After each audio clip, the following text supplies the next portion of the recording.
your mark, everybody. Okay. Hi, this is Karen Kearns, and I am here with our Ignite Innovation Showcase, and we are featuring on Civic Innovation Day students who are engaged in those community changemaker projects and the world changemaker projects that are making a difference. And we have today a swarm of pollinator interested students who are engaged in some unique projects that are going to help our Iowa community work at efforts related to conservation. We also have Matt O'Neill, faculty in the department in the College of Agriculture.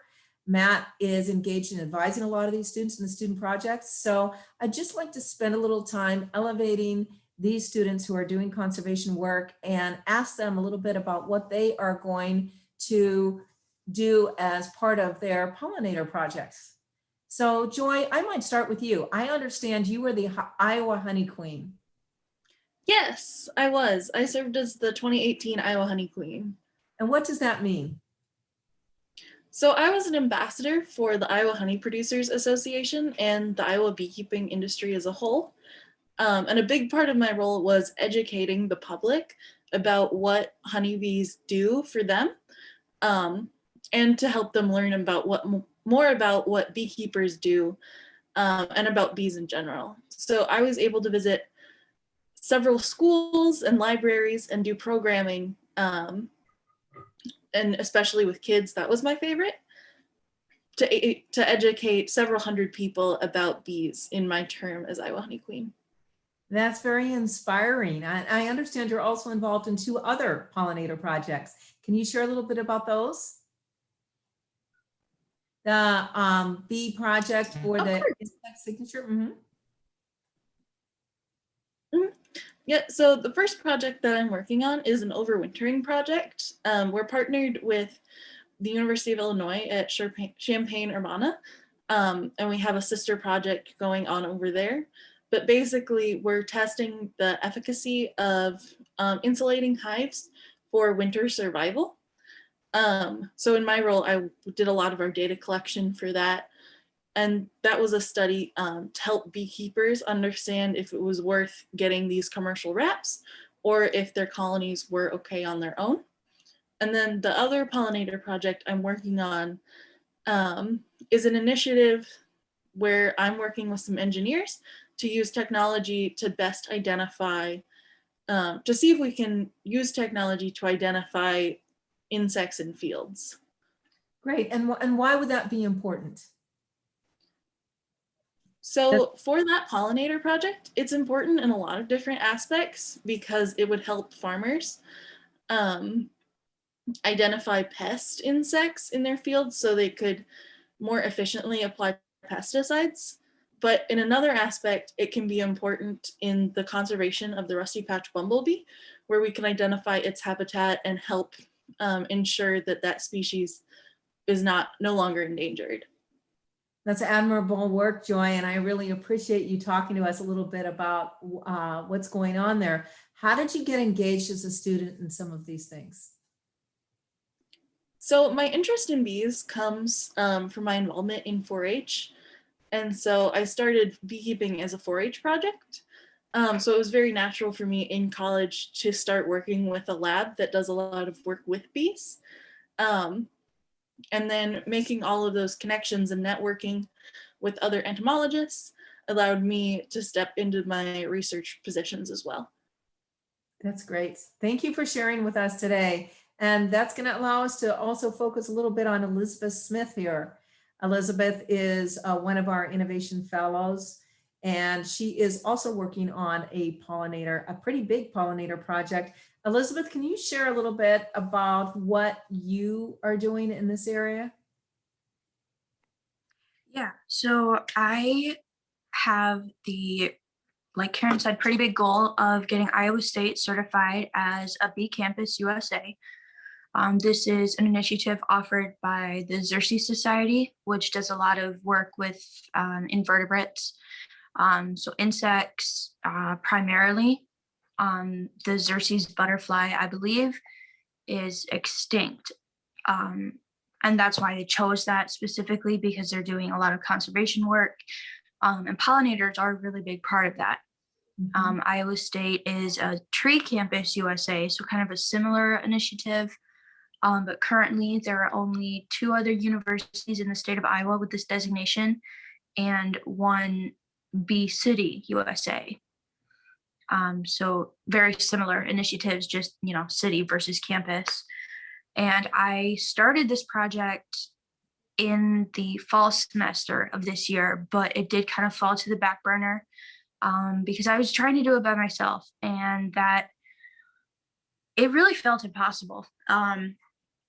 But I did start it back up again just a few weeks ago. Right now this project is in the really beginning stage, but I found a group of students who are really interested in it, and I'm really excited in what we've done so far and what we plan to do. That's great, Elizabeth. So one of the things as an innovator lesson, especially if you're involved in community change maker projects, is having to work with the community and extending your community. And so it sounds like you've managed to reach out and really engage some momentum around this project. That's fabulous. And what university resources are you using to help you with this? We have reached out to several different, I guess I'll call them departments, even though that might not apply to every example. The Student Innovation Center, Karen, you've given me a lot of resources that I think will be really helpful. We've met with Dr. O'Neill. We've reached out to some people at Facilities Planning and Management. We reached out to some people at Ryman Gardens. I'm trying to think, the Iowa State Monarch Consortium. I'm trying to remember them all off the top of my head. Eventually, we'll want to reach out to departments like environmental science, horticulture, landscape design, entomology for sure. But yeah, just there are so many departments that have just resources and connections to offer us. So it's been really exciting to get these responses from people that are willing to help us and kind of point us in, a few different directions. That's great. Well, a very big and ambitious project, Elizabeth, and really exciting. And also you, Joy, in partnering with another university, very good representatives of our university and your programs. And Matt, you're the kind of person that inspires and works with a lot of these students. And I know I've recruited you as part of our innovation core team to help us because you've done a great job with advising students and forwarding projects and also creating core projects that have gained momentum, not just with our ag students, but also with our engineering students, which is very novel. I'm wondering if you might share a little bit about your engagement and why this is important for you and for students. Sure. So as I'm a faculty member in the Department of Entomology, and my day job is thinking about how to manage insect pests of corn and soybeans. We grow a bunch of that in Iowa. But as many people now know, we've seen this decline in pollinators, and it's something that my lab and others at Iowa State have been trying to address, looking for the root causes, but then also coming up with solutions. And what I've been privileged to be a part of with the Innovation Center is extending the group of students that I get to interact with. And this has been remarkable for me because it allows me in the research questions I have to get answered by a group of very different thinking students. I'm in the College of Ag. I work mostly with students that come from an agriculture background, but with the Innovation Center, I'm being introduced to students outside of that college, especially in engineering, and gaining access to their tool sets. And I'm hopefully, if this works well, inspiring them to think outside of the usual problems that they address. So you've already heard from Joy, who comes at this with a background in beekeeping and outreach. But I think what she's learning from this is ways to work within a multidisciplinary team and extend her gifts to others who would benefit from them.